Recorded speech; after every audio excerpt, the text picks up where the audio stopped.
बिस्मिल्लाहिर्रहमानिर्रहीम। अस्सलाम वालेकुम। आज जुमेरात का दिन है। तारीख़ आज भी नहीं बताऊंगा क्योंकि वो ऐसी तारीख़ है जो सुन के आपकी आंखों में आंसू आ जाएंगे। और इस वक्त आप पूरे टीवी चैनल्स के ऊपर देख रहे होंगे शहबाज शरीफ के ड्रामे, काबीना के ड्रामे, अदाकारी, फ़नकारी। और मैं तफसील से बात करूँगा उस इशू की। मैं डिटेल सारी देख के लेके देखी तो मैंने है, मैं उसकी डिटेल्स कुछ ले रहा हूँ।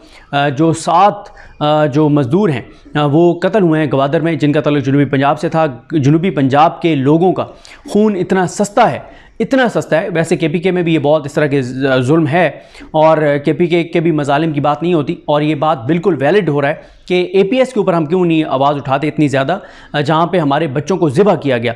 और देखें, ये जो अगर किसी इमारत का कोई मामला है तो कोई भी इमारत जो है, कोई भी दर दीवार जो है वो इंसानी जान से ज़्यादा इंपॉर्टेंट नहीं है। आप ये देखें कि आज शहबाज शरीफ ने, इसकी पूरी काबीना ने जो ड्रामे किए हैं, जो कुछ ये TV चैनल्स पे बैठ के कर रहे हैं, इससे अवामी नफरत में इजाफा होगा और कुछ नहीं होगा। मुझे बताएं, क्या जनूबी पंजाब के मज़दूर, बेगुनाह मज़दूर, क्या वो इतना भी डिज़र्व नहीं करते कि ये लोग उनके लिए कोई बात कर दें, मजम्मत कर दें, उनका कोई नाम ले दें? उनका नाम तक नहीं ले रहे ये। और वजह आपको पता ही है कि अवाम से इनका कोई लेना देना नहीं है, और अवाम से इनका कोई लेना देना नहीं है क्योंकि अवाम के वोट से आए नहीं है, और इनके मकासद कुछ और हैं। ये किसी और मकसद के लिए आए हैं और वो मकसद ये पूरा कर रहे हैं और डिलीवर कर रहे हैं। तो ये तो हो गया ये मामला। बाकी देखें, ये जो तहरीक इंसाफ का कहा जाता है कि तहरीक इंसाफ इनसे बात करें चाबी वाले खिलौने से, जो सांस अपनी मर्जी से नहीं ले सकते, जो जिनके सियासी जिस्म में, हुकूमती जिस्म में रूह उनकी अपनी नहीं है और उनका कोई अपना इख्तियार भी नहीं है। लेकिन इस वीडियो में बात करेंगे कि एक और हाई कोर्ट खड़ी हो गई है, एक और चीफ जस्टिस अपने पाँव पर खड़े हो गए हैं और ये बहुत इंपॉर्टेंट है। इस पर हमारे दोस्त और हमारे सीनियर हसनात मलिक साहब ने बड़ी तफसील से बात भी किया है, स्टोरी भी किया है और नई तफसीलात वो सामने लेकर आए हैं। देखें, ये जो बातचीत चल रही है ना, इस हवाले से मैं आपको बताता हूँ। जो लाहौर में एहतजाज चल रहा है वकला के हवाले से, इस पर बात करते हैं। इसके ऊपर भी बड़े शकूक व शुबहात का इजहार किया जा रहा है कि ये क्यों करवाया गया है, पुलिस के ज़रिए इसका मकसद क्या था। पहली चीज़ तो यह है कि मलिक शहजाद साहब के आने के बाद जो सबसे बड़े 2 काम हुए, और तीसरी अब हसनात मलिक साहब खबर लेकर आए हैं। 2 काम तो ये हुए कि जो पहले नंबर पे जो मलिक शहजाद साहब ने 4 अप्रैल को उन्होंने जो ट्रिब्यूनल्स के लिए 6 जजेस उन्होंने तैनात किए, जिनको इलेक्शन कमीशन नोटिफाई नहीं कर रहा। मामलात अभी तक इलेक्शन कमीशन और हाई कोर्ट के दरमियान जो है वो ठीक नहीं है। हाई कोर्ट को इलेक्शन कमिश्नर साहब ये कह रहे हैं सिकंदर उस्मान राजा साहब कि आप 20 जजेस का पैनल भेजेंगे, हम सिलेक्ट करेंगे उनमें से कौन कौन सा जज हमें चाहिए। हालांकि लाहौर हाई कोर्ट ये कह रहा है कि जी ऐसा कोई कानून मौजूद नहीं है कि हम आपको पैनल भेजें। उन्होंने जो 6 जजेस के नाम भेजे, जिनके नाम मैं पहले आपके सामने रख चुका था, वो 6 जजेस वो जजेस हैं जो अपराइट कंसीडर किए जाते हैं। और उनमें से 2-3 तो ऐसे जजेस हैं कि बल्कि मेरे पास एक PTI की एक शख्सियत है, वो आए बैठे थे जो फॉर्म 45 पे जीते हुए हैं और उनका मामला ट्रिब्यूनल में है। तो मैंने उन्हें कहा कि अगर जो नाम भेजे हैं इन्होंने, जो ये हैं मलिक शहजाद साहब, मैंने कहा जो नाम उन्होंने भेजे हैं, अगर उन नामों में से जो नाम आपके एरिया के लिए उन्होंने सेलेक्ट किया है, अगर वो नाम नोटिफाई इलेक्शन कमीशन ने कर दिया और वो हो गए, तो सबसे पहले जो सीटें वापस आएंगी उनमें से आपकी भी सीट होगी, क्योंकि इतने अपराइट जज हैं लाहौर हाई कोर्ट के।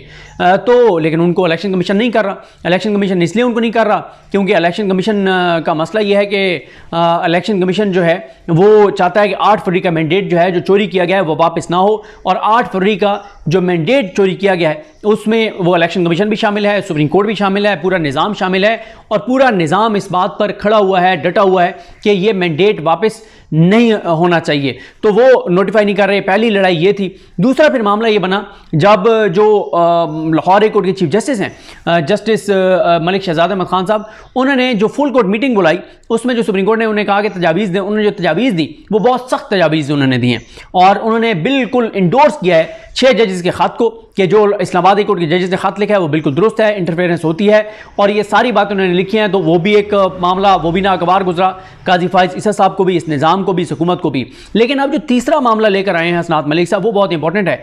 और वो ये है कि ATC के 5 जजेस के नाम भेजे हैं हुकूमत को मलिक शहजाद साहब ने कि ये जज लगा दें इंसदाद दहशतगर्दी की अदालतों में, लेकिन उनको नोटिफाई नहीं किया जा रहा। और उनको नोटिफाई इसलिए नहीं किया जा रहा हुकूमत की जानिब से क्योंकि बताया जा रहा है कि वो 5 के 5 जजेस अपराइट जजेस हैं। बाकी जब वो बैठेंगे उहदों पर, जब वो फैसले करेंगे तो हम बता सकेंगे कि वो अपराइट हैं, नहीं है, क्या है, क्या नहीं है। लेकिन बताया जा रहा है कि वो अपराइट जजेस हैं। और 9 मई का बयानिया पहले ही वो उसके जो सूरत हाल है वो आपके सामने है।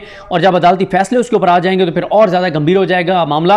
अगर सब लोगों को बरी करने लग जाएंगे और बताने लग जाएंगे कि जनाब इन जजेस जो हैं, ये जजेस कहेंगे कि जी ये 9 मई के हवाले से जो बातचीत हो रही है वो दुरुस्त नहीं है, तो अब वो उन जजेस को हुकूमत नोटिफाई नहीं कर रही, उनका नोटिफिकेशन नहीं कर रही जो जजेस नाम भेजे हैं मलिक शहजाद अहमद खान साहब ने। तो इससे ये अंदाज़ा होता है कि अब एक और हाईकोर्ट खड़ी हो गई है, एक और हाईकोर्ट के चीफ जस्टिस खड़े हो गए हैं और ये बड़ा इनके लिए मामला बड़ा सेंसिटिव है, क्योंकि मलिक शहजाद साहब जो हैं वो मार्च 2025 तक chief justice Lahore high court हैं। अगर उनको सुप्रीम कोर्ट नहीं लाया जाता और सुप्रीम कोर्ट काजी साहब अगर वो इसी तरह के फैसले करते रहे जिस तरह के वो फैसले कर रहे हैं और वो जिस तरह से डट के और वो चीज़ें कर रहे हैं, अगर मलिक शहजाद साहब ये करते रहे फिर तो काजी साहब कम से कम अपने टेन्योर में तो वो तो उनको नहीं लाएंगे। आगे मंसूरी शाह साहब लाते नहीं लाते वो देखना होगा, लेकिन काजी फाइज ईसा साहब तो उनको नहीं लाएंगे। बिल्कुल उसी तरह से जैसे जस्टिस इब्राहिम खान साहब को काजी फाइज ईसा साहब जो है वो सुप्रीम कोर्ट में नहीं लाए थे। जस्टिस इब्राहिम खान साहब जो पेशावर हाई कोर्ट के चीफ जस्टिस थे वो बड़ी दबंग शख्सियत थे, बड़े ज़बरदस्त शख्सियत थे और बड़े अपराइट जज थे, बड़े दबंग थे, बड़े दलेर थे, बड़े बहादुर थे, अपने हलफ के मुताबिक चलने वाले थे, तो इसलिए काजी साहब ने उनको नहीं लाए थे। अजान हो रही है, अजान के बाद आगे बात करते हैं जी। तो अब बात करते हैं कि लाहौर में जो वकला का मामला है, ये मामला क्या है, क्या चल रहा है और इसके पस पर्दा बातचीत क्या हो रही है। देखें लाहौर में मामला ये है कि पहले एक ही जगह पे डिस्ट्रिक्ट कोर्ट्स थी, अब उनको जो है वो 3 हिस्सों में डिवाइड किया जा रहा है, मुख्तलिफ जगहों पर उनको मुंतकिल किया जा रहा है। उसके खिलाफ वकला एहतजाज कर रहे हैं और वकला ये कह रहे हैं कि हमारे लिए मुमकिन नहीं है कि हम हाई कोर्ट आएँ और एक केस इस जगह पे करें, फिर एक केस लाहौर के दूसरे हिस्से में जाके करें, तीसरा केस लाहौर के तीसरे हिस्से में जाके करें, ये हमारे लिए मुमकिन नहीं है और इस पर वकला का जो है वो एहतजाज वकला कर रहे हैं। लेकिन हुआ ये कि कल अचानक वकला के ऊपर लाठीचार्ज पुलिस ने शुरू कर दिया, तशद्दुद शुरू कर दिया, निहत्ते वकला को मारा गया, उनके सर में डंडे मारे गए, बहुत तशद्दुद किया गया वकला के ऊपर। तो इस सब के पीछे क्या है? देखें इसके पीछे एक जो गेम बताई जा रही है वो ये बताई जा रही है कि इसके पीछे पंजाब हुकूमत की गेम ये है और आपको पता ही है कि इस सारी मूवमेंट को जो वकला लीड कर रहे हैं उसमें एहसन भून साहब के भी लोग हैं, उसमें जो ये हैं आज़म तारड़ साहब के ग्रुप के लोग भी हैं और हामिद खान साहब के ग्रुप के भी लोग भी हैं। लेकिन जो आज़म तारड़ साहब का ग्रुप और ये सारे हैं, इनके ऊपर ये इल्ज़ाम लगाया जा रहा है कि इनके इस सब के पीछे ये था कि जो वकला को मारा गया है उससे एक मूवमेंट खड़ी हो गई है और वो मूवमेंट सारी चलाई जा रही है chief justice Lahore high court justice Shahzad Ahmad Khan साहब के खिलाफ। हालांकि पुलिस मातहत है मरीम नवाज़ को कंडेम करने के बजाय, मरीम नवाज़ के ऑफिस का घेराव करने के बजाय, पंजाब हुकूमत को टफ टाइम देने की बजाय वकला को पूरी तरह से लगाया जा रहा है जस्टिस मलिक शहजाद अहमद खान साहब के खिलाफ, ताकि उनके ऊपर दबाव बढ़े, उनके खिलाफ चीज़ें हों और उनके साथ हालात ख़राब हों और उनके लिए मुश्किलात खड़ी की जाएं। ये बात हो रही है। देखें वकला जहाँ पे गलत होते हैं हम उनकी मजम्मत करते हैं। जो मेरी पुरानी वीडियोस देखते हैं उनको पता है कि मैं बहुत सख्त मेरी वकला के खिलाफ वीडियोस हैं, लेकिन यहाँ पे वकला पुरअमन थे, उनके हाथ में कोई चीज़ नहीं थी, उनको डंडे मारे गए, उन पर तशद्दुद किया गया और उनके साथ पुलिस वो काम कर रही है जो पुलिस के साथ बहावल नगर में हुआ है या खारिया में जो पुलिस के साथ हुआ है।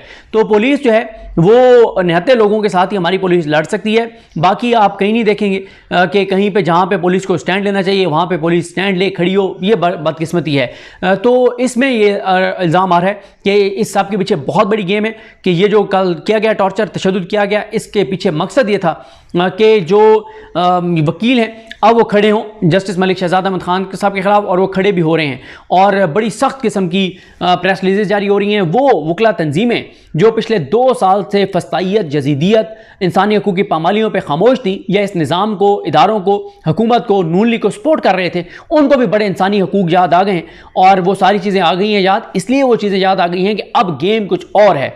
तो ये भी एक बात हो रही है। लेकिन जो chief justice Lahore high court Malik Shahzad Ahmad Khan साहब हैं, अगर वो इस चीज़ पर खड़े रहते हैं, एक तो मलिक शहजाद अहमद खान साहब को इलेक्शन कमीशन के खिलाफ जो है वो प्रोसीडिंग स्टार्ट करनी चाहिए और पीटीआई को भी ये चीज़ अदालत लेकर जानी चाहिए कि जो लाहौर हाई कोर्ट ने जो नोटिफाई किए हैं, तैनात किए हैं जो ट्रिब्यूनल्स 6 जजेस, उन 6 जजेस को इलेक्शन कमीशन क्यों नहीं उनको नोटिफाई कर रहा और क्यों नहीं उनके पास केसेस लगाए जा रहे। इसलिए ज़रूरी है कि अगर इन 6 जजेस के पास केसेस लगते हैं तो ये तेज़ी से केस चलाएंगे और 8 फरवरी को जो मैंडेट चोरी किया गया था वो वापस आ जाएगा। एटीसी में जजेस आज़ाद इसलिए नहीं लगा रहे कि वो आज़ाद जजेस जो हैं वो उठा के बाहर मारेंगे बोगस केसेस, जो जुल्म ज्यादती जबर किया गया है, 1 साल से जुल्म जारी है, जबर जारी है, वो केसेस ख़त्म कर देंगे। उससे इनका सारा बयानिया जो है वो बढ़ जाएगा, बयानिया बर्बाद हो जाएगा। और तीसरा ये है कि वो जो अब केसेस भी हैं, अब आप देखें ना कि पहले पीटीआई का हर केस अली बाकर नजवी साहब के पास लगता था और अली बाकर नजवी साहब की अदालत में जब पीटीआई का केस लगता था, जब अमीर भट्टी साहब लगाते थे तो इंसाफ ना सिर्फ होता था बल्कि तो नज़र भी आता था कॉमाज में कह रहा हूँ, आप समझ रहे होंगे कि मैं क्या कहना चाह रहा हूँ। तो डटे हुए थे अली बाकर नकवी साहब के, मैंने डट के इंसाफ करना है, और उनके इंसाफ पे इतनी खुश थी नून लीग और ये निज़ाम और इदारे कि वो सदके वारी और कुर्बान जाते थे अली बाकर नकवी साहब पर।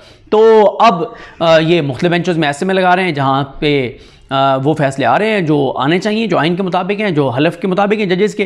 तो लगता यह है कि शहबाज शरीफ हुकूमत हर आने वाले दिन के साथ घेरन के नज़दीक तंग हो रहा है, क्योंकि अब अगर एक मलिक शहजाद साहब जो हैं वो पीछे नहीं हटते तो लाहौर हाई कोर्ट के पास बहुत ताकत है, बहुत पावर है, क्योंकि जो हुकूमत की तो कोशिश ये थी कि वो आईनी तरमीम लाएं और 100 जजेस हाई कोर्ट्स के, जिसमें बड़ी तादाद लाहौर हाई कोर्ट की थी, वो फारिग करें और काजी फाइज ईसा साहब और नून लीग अपनी मर्ज़ी के जो है वो जज तैनात करें, जो अगले 20-30 साल तक शरीफ ख़ानदान और इस निज़ाम की जो तबाहकारी है, जो जुल्म जबर का निज़ाम है, उसको कायम रखने के लिए अपना सब कुछ पेश करें। ये इनका प्लान था, जो कि इस वक्त तक तो नाकाम हो गया है, क्योंकि हुकूमत के पास जो है वो अक्सरियत नहीं रही। तो ये हालात है, ये सूरत हाल है। मुझे अपनी दुआ में याद रखें। अल्लाह करीम हम सब पे हामी नासर। अल्लाह हाफ़िज़।